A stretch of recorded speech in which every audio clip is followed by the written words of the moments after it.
Okay, so we're going to go over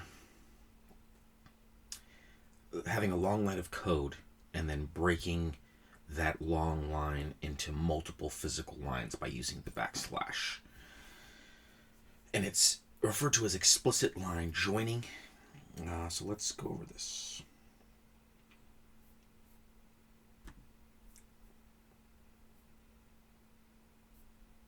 So we'll open up the Python shell. And we'll just basically repeat. I like using the double quotation. It just depends, though, on how you're using it, and if you're using a single one inside, single quotations inside, etc. So then that backslash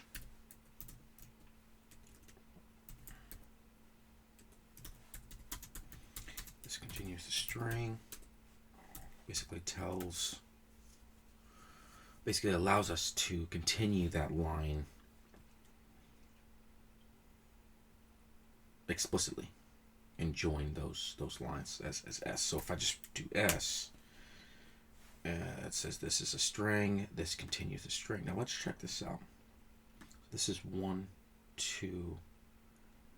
So this is 2 lines, and I think it's because, or 2 spaces rather. I think it's because there's 2 spaces here. So however many spaces you put here, that's how many spaces is going to be here. So if I try this again, and then I do no spaces, then it should have no spaces. Yeah. So, yeah, so this is a string. This continues the string, and that has 1 space and then 1 space. So similarly, equals /5 is the same as I equals 5, or I gets 5, not I equals 5. I gets 5, or I is assigned the value 5, which makes sense, right? Because you're just making. So let's see if you go like this, and then just keep doing that. It'll work for I, right? Well, it's not obvious because I could still have the value of 5. So I just have to make sure that I'm. Okay, so let's say J.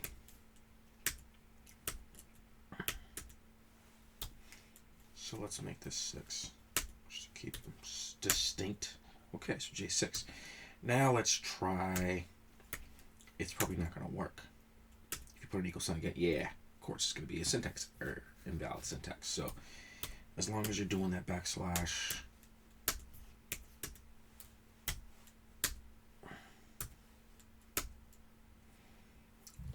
then you're fine. Well, obviously it would have to be 7, but let's say we did that again.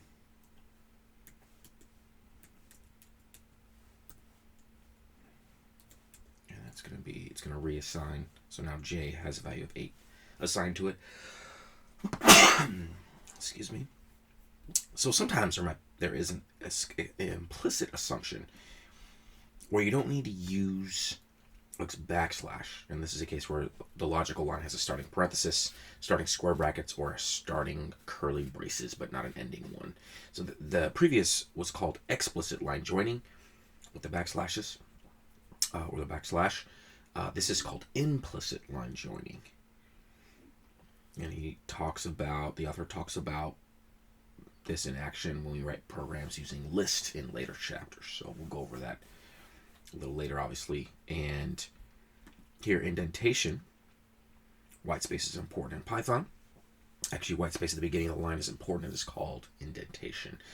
So and it determines the grouping of statements. So let's open up idle again,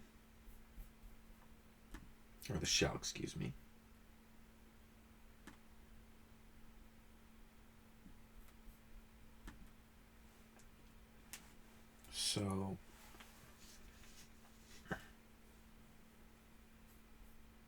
So this space here is a tiny arrow, right? Because I is assigned 5, and then he states that there's an error below. That single space needs to be deleted because there's an indentation error, unexpected indent, which is pretty clear. And the author here says use 4 spaces for indentation. This is the official Python language recommendation. And that good editors will automatically do this for you. So whether it's Atom, Sublime Text, etc., they normally will do this for you. And then he has notes here for static language programmers, etc. So let's just go back up because I want to type this. I mean, obviously it's going to be pretty obvious, but we'll just keep this in mind. Okay, so obviously if you don't have that indentation error, then we're going to be fine. So let's do I gets 9, and then without indenting at all, since we're using Python 3, which is what this book is going over as well, print is a function. So value is, and then that comma means we're going to have 1 space. 1 space. The plus would concatenate them, but we would have to turn this into a string. But however, this comma here gives us a space, I believe, so it's going to be value is and then a space and then 9. Okay, value is 9. Yeah, so there's that space there. And then we can just do the same thing here without, obviously without an indentation at all. Not indenting at all. I repeat, the value is, now this is part of the string. The value is I. Again, we're going to have a space right there. All right.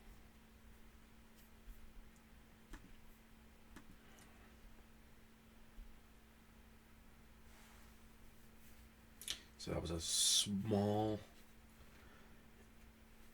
hiccup. The indent error, pretty conspicuous. And 4 spaces for indentation is the official Python language recommendation, as I said it earlier. The summary here in this chapter is that, as the author states, now that we have gone through many nitty-gritty details, we can move on to more interesting stuff, such as control flow statements. Be sure to become comfortable with what you have read in this chapter. So essentially, like going over the material again, perhaps, and making sure that, I really understand the material that we've covered. So yeah, next video we're going to go over operators and expressions, and things are just getting a little juicy in Python, so thank you very much.